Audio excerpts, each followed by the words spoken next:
Stephen Paddock. Weeks before attack, gunman rented Ogden Hotel Las Vegas room. The gunman who killed 58 people and injured hundreds more at a Las Vegas concert had rented another room in the city on the weekend of an alternative music festival, investigators said. Sheriff Joseph Lombardo told reporters that Stephen Paddock rented a room through Airbnb at the Ogden Hotel in downtown Las Vegas but didn't know why. He said investigators have recovered items and video from the hotel, which was rented over the weekend of 22 to 24 September. The Life is Beautiful festival featured Chance the Rapper, Muse, Lorde and Blink-182. Sheriff Lombardo made the revelation at a news conference where he provided a detailed timeline of events, calling Paddock disturbed and dangerous. He added that the number of injured was now confirmed at 489 people, although many had been released from the city's hospitals. His comments came shortly after Paddock's girlfriend said that she had no idea he was planning an attack on the Strip and was devastated for the victims. A lawyer for Marilu Danley read a statement from her after she was questioned by FBI agents in Los Angeles about her boyfriend.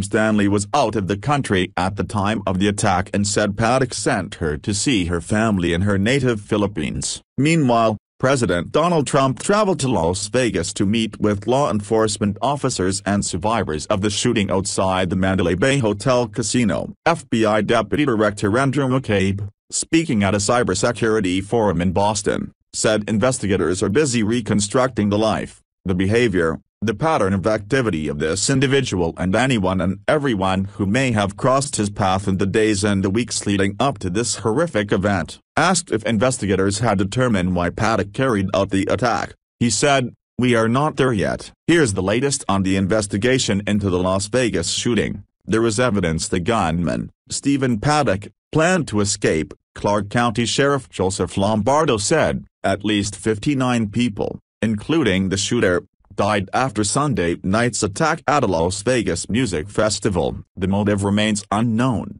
but the city's police chief said the assault was obviously premeditated. Paddock was seen gambling for 8 hours straight on the night before the shooting. Paddock reportedly had been stockpiling firearms since 1982 and purchased 33 guns in the past year. Authorities said they have recovered 47 firearms so far from 3 locations connected to Paddock. Paddock's girlfriend returned to the U.S. from the Philippines and will be questioned by the FBI this afternoon. Paddock may have visited several music festivals in the Vegas area. Investigators say meticulous planning preceded premeditated shooting. As investigators delved deeper into how Sunday night's massacre in Las Vegas unfolded, more chilling details have emerged about the suspected gunman and how he allegedly carried out the deadliest mass shooting in modern U.S. history. Authorities said Paddock opened fire on a music festival crowd from the 32nd floor of the Mandalay Bay Resort and Casino, killing 58 people and injuring 530 others. The shooting lasted 9 to 11 minutes,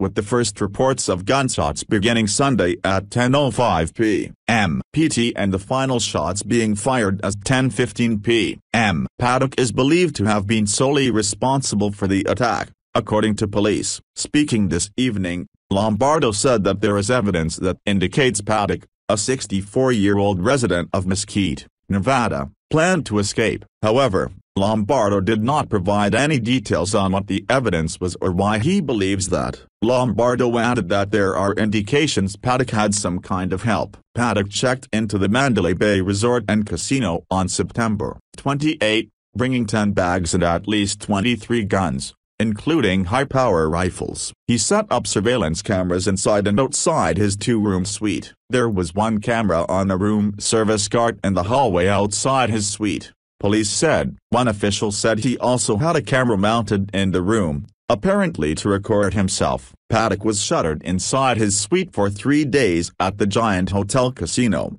perched high above the site of the Route 91 Harvest Festival, taking place across the street. Room service was provided at some point during his stay. A search into Paddock's car, which was parked at Mandalay Bay, revealed several cans of the tannerite as well as 1,600 rounds of ammunition, Lombardo said Wednesday afternoon. Investigators believe Paddock used a device similar to a hammer to smash 2 windows in his rooms before he allegedly opened fire on the music festival crowd, Shortly after a rendition of God Bless America, police responded to the hotel room, where Paddock was found dead. He is believed to have killed himself before police entered. Law enforcement sources told ABC News that Paddock utilized at least one camera outside the suite, possibly to monitor approaching authorities. "I anticipate he was looking for anybody coming to take him into custody," Lombardo said at a news conference Tuesday. Lombardo said authorities are reviewing police body cameras. While the motives behind the deadly rampage remain unclear,